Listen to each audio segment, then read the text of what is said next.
नज़ीर हामिद मीर ने सुहेल आफरीदी के बारे और अली मीन गंडापुर के बारे बड़े इंकशाफात कर दिए हैं। हामिद मीर का कहना है कि सुहेल आफरीदी को इमरान खान ने किस लिए मुंतखब किया, इसके पीछे एक हिस्ट्री भी है और इमरान खान ने बहुत ही बड़े लेवल के ऊपर सियासी तौर पर बहुत ही बड़ा फैसला किया है। इमरान खान क्या चाहते थे, सुहेल आफरीदी के लिए क्या आसानियां होंगी, इस वक्त तहरीक किस तरह से कामयाब होगी, प्रोटेस्ट किस तरह से कामयाब होंगे, इमरान खान का ये फैसला जो है सियासी तौर पर किस कदर बड़ी हलचल मचा देगा, अली मीन गंडापुर को क्यों फारिग किया गया, उनके अंदर क्या चल रहा था, किस बुनियाद के ऊपर ये फैसला किया गया, इन दोनों के बारे हामिद मीर ने कुछ इंकशाफात किए हैं। हम आपको ये गुफ्तगू सुनाते हैं। अली मीन गंडापुर जो है वो पिछले काफी दिनों से ये दावा कर रहे थे कि उनको इमरान खान ने तो वज़ीर आला नहीं बनाया खैबर पख्तूनख्वा का।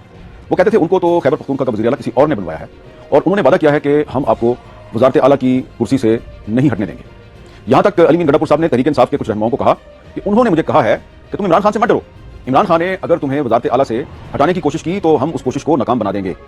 लेकिन इमरान खान ने जैसे ही अली मीन गंडापुर को वज़ारत आला से हटाकर उनकी जगह सुहेल आफरीदी को नया वज़ीर आला बनाने का ऐलान किया तो थोड़ी ही देर में अली मीन गंडापुर साहब जो हैं उन्होंने भी इस्तीफा देने का ऐलान कर दिया। अब ये बात मैं इसलिए कर रहा हूं कि ये बात जो है ये मुझे तहरीक इंसाफ के एक नहीं 2-3 रहनुमाओं ने बताई और उसमें जो एक रहनुमा थे वो अली मीन गंडापुर साहब के बहुत बड़े सपोर्टर थे और अभी भी सपोर्टर हैं और उनको यकीन था कि अली मीन गंडापुर जो है उसको अगर इमरान खान ने हटाने का हुक्म दे भी दिया तो उस पर अमल दरामद नहीं होगा। लेकिन अली मीन गंडापुर साहब ने कोई मुज़ाहमत नहीं की और उन्होंने इस्तीफा दे दिया। बहुत अच्छा किया। हो सकता है कि सुहेल आफरीदी साहब खुलकर अपनी जो हुकूमत के मसाइल हैं वो जुनैद अकबर साहब को, आतिफ खान साहब को, शहराम तरकई साहब को, असद कैसर साहब को मुहैया करें और उन सबसे कहें कि चलें भी आप आगे लगें और बुलाएं महमूद खान जरदाई साहब को पेशावर, बुलाएं बाकी तहरीक तफज़्ज़ुल आइन के लीडरों को पेशावर और हम यहाँ से एक मार्च करेंगे। तो एक बड़ा जो मकसद नजर आता है सुहेल आफरीदी साहब को खैबर पख्तूनख्वा का नया चीफ मिनिस्टर बनाने का, वो ये है कि सुहेल आफरीदी साहब बहुत कम कंट्रोवर्शियल हैं। यकीनन बड़ी पार्टियों में बहुत ग्रुप बंदी होती है तो तहरीक इंसाफ में भी ग्रुप बंदी है, लेकिन सुहेल आफरीदी साहब का मामला जो है वो ये है कि उनके अली मीन गंडापुर से भी अच्छे ताल्लुकात हैं, उनके असद कैसर साहब से भी अच्छे ताल्लुकात हैं, उनके जुनैद अकबर साहब से भी अच्छे ताल्लुकात हैं, आतिफ खान से भी और शहराम तरकई से भी। तो अब वो कोशिश करेंगे कि गंडापुर साहब को और आतिफ खान साहब को और असद कैसर साहब समेत जितने भी ग्रुप है सबको साथ लेकर चलें। तो शायद यही वजह है कि इमरान खान साहब ने सुहेल आफरीदी को चीफ मिनिस्टर बनाने का फैसला किया है और ऐसा लगता है कि असल मकसद ये है कि वो एक तो खैबर पख्तूनख्वा में जो ऑपरेशन हो रहे हैं वो रुकवाएं, लेकिन इससे भी बड़ा मकसद ये है कि हुकूमत के खिलाफ एक अवामी तहरीक जो है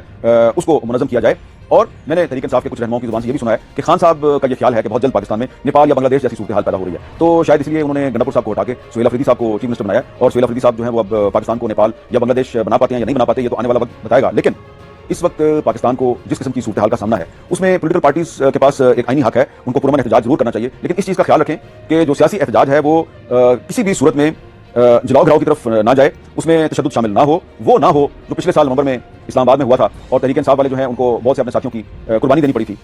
और वो ना हो जो कि चौक यतीम खाना लाहौर में हुआ जहाँ पे तहरीक लबैक और पंजाब पुलिस के दरमियान जो वायलेंस हुआ तो उसमें भी कुछ लोगों की जान चली गई। तो हमें ये सोचना चाहिए कि जो पाकिस्तान के दुश्मन हैं वो ये चाहते हैं कि हम आपस में लड़ें, हमें अपने हकूक के लिए सियासी एहतजाज जरूर करना चाहिए लेकिन पुरअमन एहतजाज करना चाहिए और तशद्दुद से दूर रहना चाहिए। सुहेल आफरीदी साहब के लिए एक बहुत बड़ा चैलेंज है। इमरान खान साहब चाहते हैं कि वो एक भरपूर किस्म की सियासी तहरीक जो है उसको मुनज़्ज़म करें, लेकिन सुहेल आफरीदी साहब को ख्याल रखना होगा कि वो अगर हुकूमत के खिलाफ कोई तहरीक मुनज़्ज़म करते हैं तो उनको इस चीज़ को यकीनी बनाना होगा कि उस तहरीक में कोई भी तशद्दुद का जो अंसर है वो शामिल ना हो, क्योंकि जो तशद्दुद है, जो वायलेंस है, ये किसी भी पॉलिटिकल पार्टी के लिए कभी भी अच्छा साबित नहीं होता। नज़ीर सुहेल आफरीदी को मुस्तकबिल में बहुत सारे चैलेंजेस का सामना करना पड़ेगा। सुहेल आफरीदी के बारे में इस वक्त भी हुकूमत परेशान है, ताकतवर हल्के भी उनकी वजह से काफी परेशान है। उनके लिए मुस्तकबिल के लिए भी प्लानिंग शुरू कर दी गई है। मुस्तकबिल में उनके साथ क्या किया जाएगा, बहुत कुछ है जो कि हो सकता है। यहाँ तक के नजम सेठी ने एक एतराफ किया है कि आगे चल के फॉल्स फ्लैग ऑपरेशन भी हो सकते हैं, जो एहतजाज बाहर निकलेंगे उन पर कहीं से गोली भी चल सकती है। हुकूमत के पास बहुत सारे हरबे हैं जो कि आजमाए जा सकते हैं। अब देखना यह है कि सुहेल आफरीदी इन सब चीजों से किस तरह से नबर्द आजमा होते हैं, किस तरह से कामयाब होते हैं, उनके मुस्तकबिल में उनके साथ क्या होगा। इस वीडियो के बारे में कमेंट्स पे अपनी राय का इजहार जरूर कीजिएगा। वीडियो अच्छी लगे तो लाइक भी जरूर कीजिएगा।